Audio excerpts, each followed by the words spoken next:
Hello, welcome to World Talks. My name is Adam Jasser. My guest today is Espen Barth Eide, the Foreign Minister of Norway. Minister, thank you very much for joining us. Thank you very much, Adam.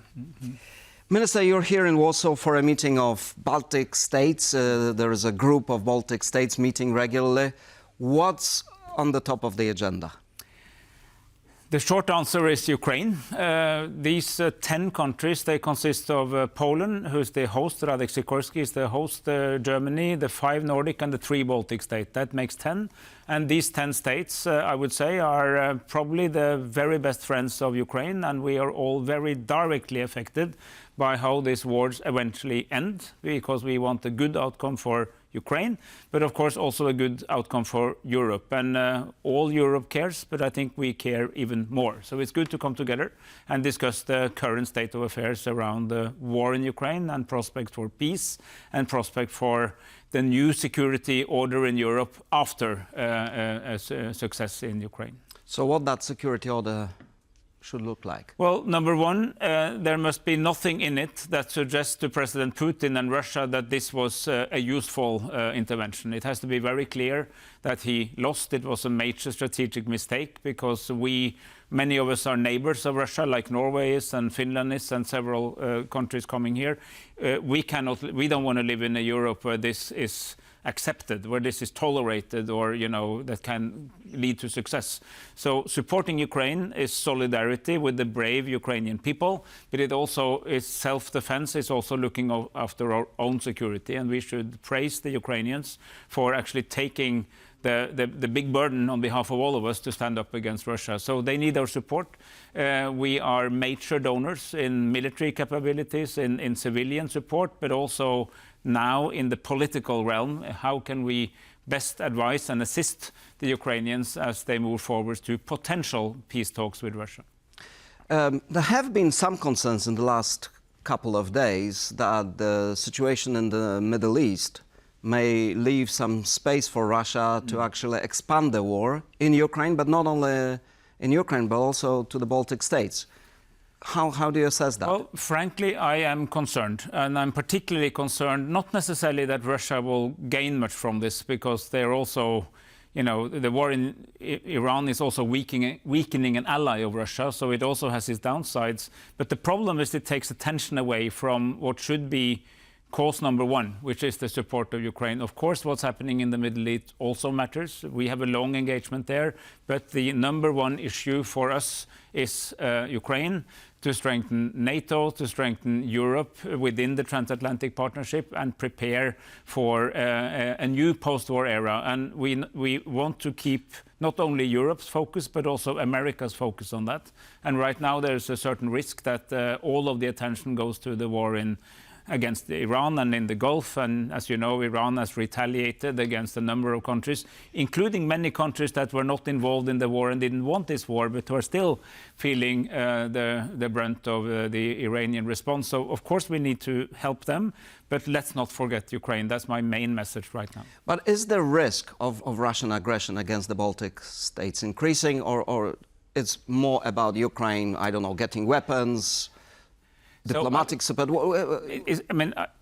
It's not that I think that there is an immediate risk to the Baltic states right now because of this. But I would very strongly say that the way, and I should also say Russia is also very tied up in the war in Ukraine. As long as the war in Ukraine continues, that has to be their main effort, and there's not so much space for other wars from Moscow's side. But when the Ukraine war is over, we need to make sure that it not only ends, but it ends in a way which is fair, but also lasting, and again, which does not in any way give the impression to the Russians that this is something they should try again against another country. And that really matters for us. And the Council of Baltic Sea States, which are all NATO members now, because after Finland and Sweden joined, this whole group are NATO members. And a very interesting geographical fact is that the Baltic Sea, Poland is at the south of the Baltic Sea. We live up in the Barents Sea, the Arctic, but all the landmass between us is now NATO territory.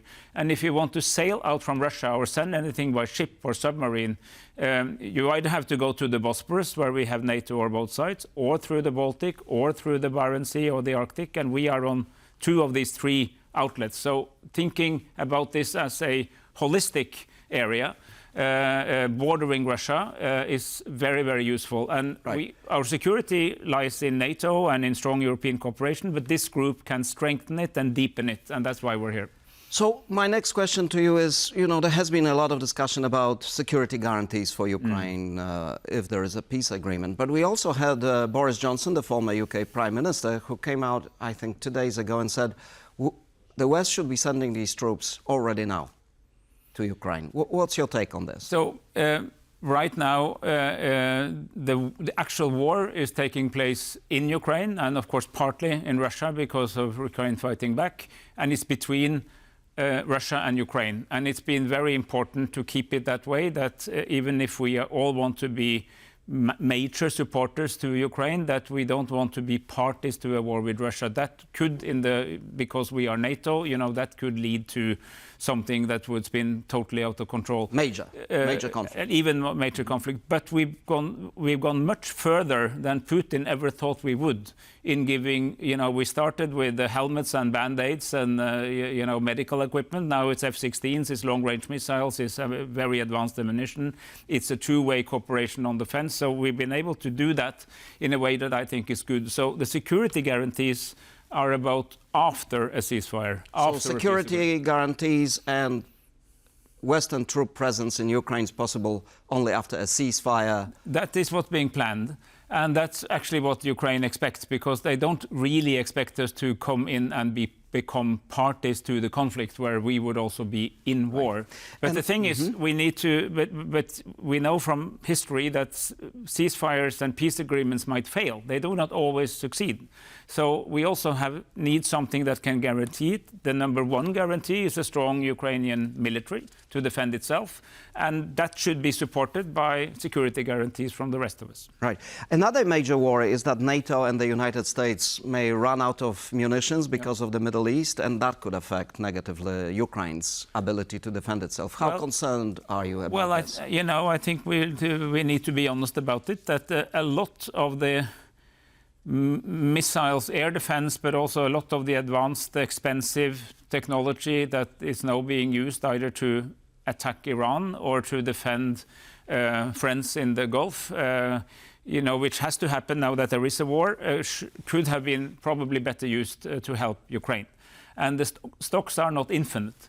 So if you have several intense wars going on, you will eventually have a problem. And that's also a good reason to remind all of us in the Western Alliance that the number one challenge to our shared security is what's happening in Ukraine and how we prepare for the next post-war era, because I grew up in the post-Second World War era. The next post-war era will be the post-Ukraine war era, and we need to think about it like that, because this is the largest war on our continent since 1945, which means it will also be the most important post-war era, and how that it will define the yes, exactly. And my point is, and I think that cannot be said enough, the way a post-war era looks is defined at the end of the war, not after the war.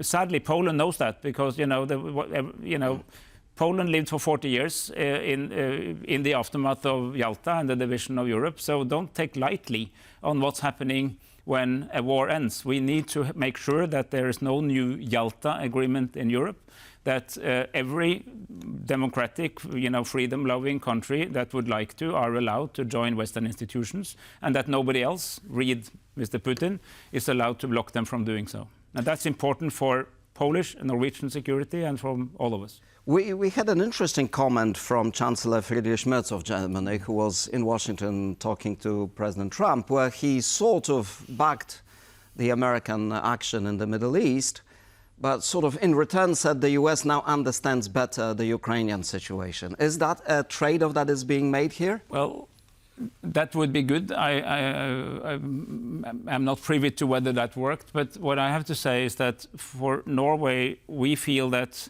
we've stood, like Poland, like many countries, stand very firm on saying that when we support Ukraine, it's not because we chose Ukraine over Russia for some coincidental reason. It's because Russia is the aggressor. and Ukraine is the victim of aggression. It's a blatant violation of international law.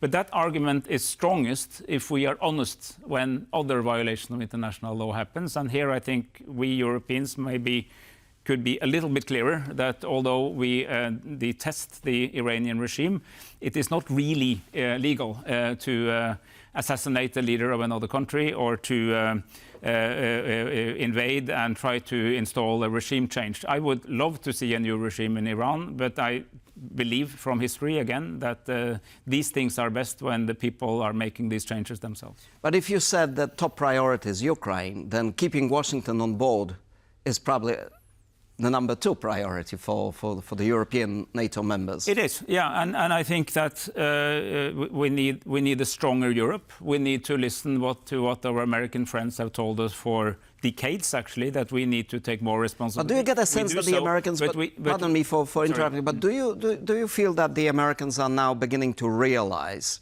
that their initial position on how Putin is prepared to move, has that changed? Do they now realize that, they basically, Europeans were right on this? Well, yeah, this is the good news of the story. I think that is increasingly true. I think if we look back only a year when this US administration was very young, we had a somewhat surprising sense that they felt that they should position them in the middle between Russia and NATO, as was sometimes said, which is a little bit strange if you're the biggest country in NATO. That has moved over time thanks to coordinated efforts. One of the things that satisfied me most over the last year is the establishment of the coalition of the willing, which is most EU states, with a few well-known exceptions, plus the UK. You're referring to Hungary and Slovakia. I didn't mention, but... But our viewers may not know that, so we need to spell it out. But then add Norway, the UK, Turkey, and actually Canada, or Iceland. And this coalition has sent messages in 3 directions. 1, to Ukraine, we're with you.